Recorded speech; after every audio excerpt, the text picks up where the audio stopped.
kepada Presiden Republik Indonesia untuk bersilaturahmi dengan beliau di Istana Negara Jakarta. Ya, maka berangkatlah saya bersama 105 orang ulama-ulama Aceh dan tokoh Aceh ke Jakarta, dan di sana kami disambut oleh Bapak Presiden di Istana Negara. Di sana kami dalam rangka acara tidak ada acara lain, murni silaturahmi Presiden dengan ulama-ulama Aceh dan tokoh masyarakat Aceh. Dalam acara itu ulama-ulama Aceh membicarakan 4 poin dengan Bapak Presiden Republik Indonesia. Yang pertama sekali, ulama Aceh sangat mendukung pemilu damai dan tenang. Ini bukan hanya dukungan, tapi juga ada sebuah harapan yang sangat besar, khususnya di Aceh. Rakyat Aceh sangat menginginkan pemilu ini berjalan damai dan tenang, sebab orang Aceh sudah cukup lelah hidup dalam keadaan susah. Puluhan tahun rakyat Aceh ditimpa oleh susah lahir batin. Maka kami memohon kepada Bapak Presiden supaya benar-benar pemilu kali ini bisa berlangsung damai dan tenang. Itu yang pertama. Dan yang kedua, ulama-ulama Aceh menolak fitnah pada pemilu, karena fitnah itu dapat memecah belahkan umat dan melemahkan negara. Oleh karenanya maka ulama Aceh memohon kepada Presiden agar sangat bijak dalam mengharungi pemilu yang akan terjadi nanti pada 17 April. Dan kami dan ulama-ulama siap jadi untuk membantu mengurangi hoax dan fitnah, khususnya yang beredar di Aceh yang berkaitan dengan pemilu. Sebab kita ingin yang terpilih nanti betul-betul pemimpin yang dipilih oleh rakyat berdasarkan hati nuraninya, bukan berdasarkan fitnah dan kebohongan yang merajalela berkembang di Aceh. Itu yang kita harapkan. Siapapun nanti presidennya akan terpilih, presiden yang terpilih nanti adalah presiden yang dipilih oleh rakyat berdasarkan hati nuraninya, bukan karena terperangkap oleh fitnah dan kebohongan. Itu yang kami sampaikan kepada Bapak Presiden. Kemudian yang ketiga, ulama-ulama dalam pertemuan dengan Bapak Presiden itu mengharapkan kepada Bapak Presiden Republik Indonesia dan DPR RI agar segera dapat mengesahkan undang-undang pesantren. Undang-undang pesantren ini sudah dibentuk dan Bapak Presiden sendiri mengakui sudah lahir undang-undang pesantren.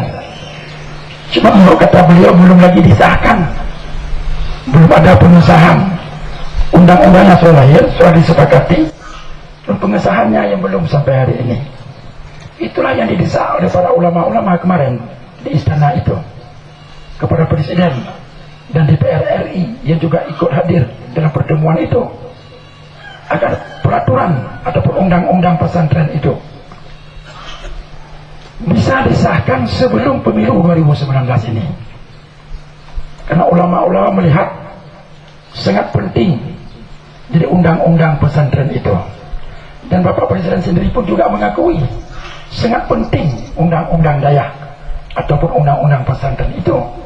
Jadi bagi perkembangan peningkatan kualitas dan kuantitas Dayak ke depan, dengan adanya undang-undang pesantren, maka Dayak tidak lagi dalam posisi menerima bantuan daripada pemerintah, tapi Dayak telah mendapat anggaran yang tetap dari APBN,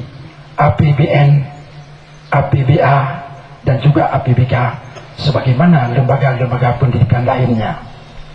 Sehingga ke depan Dayah tidak perlu lagi Dayah ini, pimpinan Dayahnya beserta guru-guru dan santrinya memikirkan tentang persoalan Dayah, persoalan bilik, persoalan toilet, persoalan MCK, dan lain sebagainya.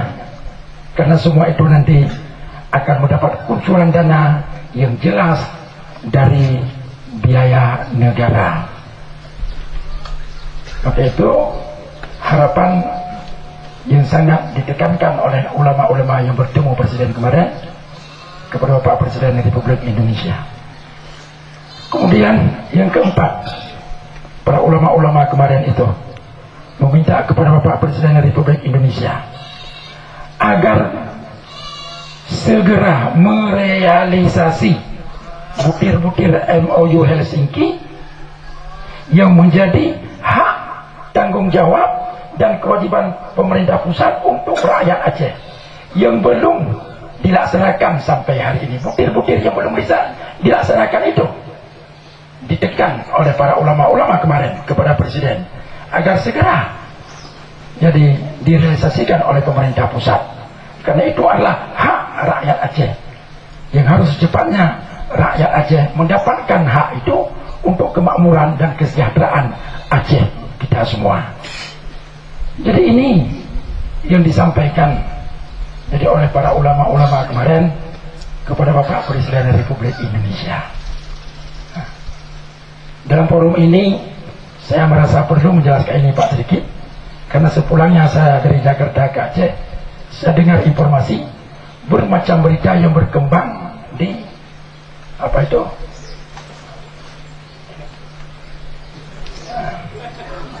ya, yang menyangkut dengan bermacam fitnah terhadap ulama-ulama yang datang ke Jakarta kemarin. Kami ke sana bukan cari duit, bukan itu tujuan kami ke sana, bukan cari duit. Insya Allah masih ada sawah tempat kami mencari rezeki, tidak perlu ke sana merengek-rengek sama Presiden. Bukan itu tujuan kami ke sana.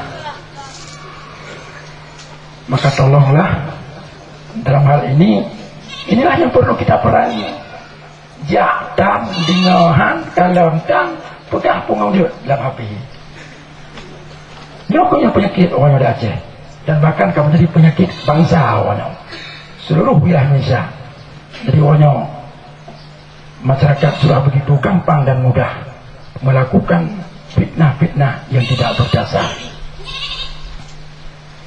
Jadi ini kami sampaikan terutama sekali supaya warga di Aceh paham nyok-nyok yang dibicarakan kemarin dari oleh ulama-ulama dalam pertemuan dengan Bapak Presiden di Istana Negara. Dan apa yang menjadi harapan ulama-ulama ini, beliau semuanya menyambut baik.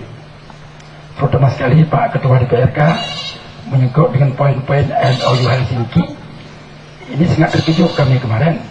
Bapak Presiden dengan sangat gamblang, secara gamblang beliau mengaku beliau tidak mengerti MOU Helsinki itu. Nah, kan terkejut tanya.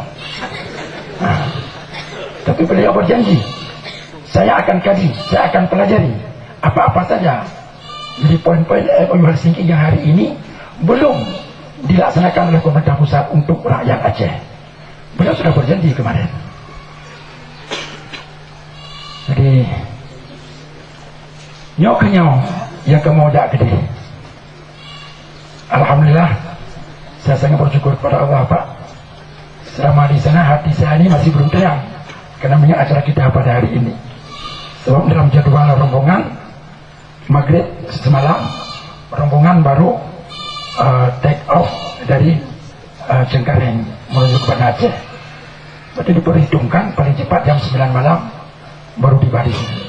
Saya pikir kalau begini keadaannya ini, kalau nggak ada terjadi penundaan pesawat, ya bisa sampai jam 9 malam itu. Tapi bagaimana nanti mungkin terjadi delay delay pesawat. Kemarin pun kami waktu pulang terpaksa belok juga apa pesawatnya, tidak bisa langsung tembak langsung.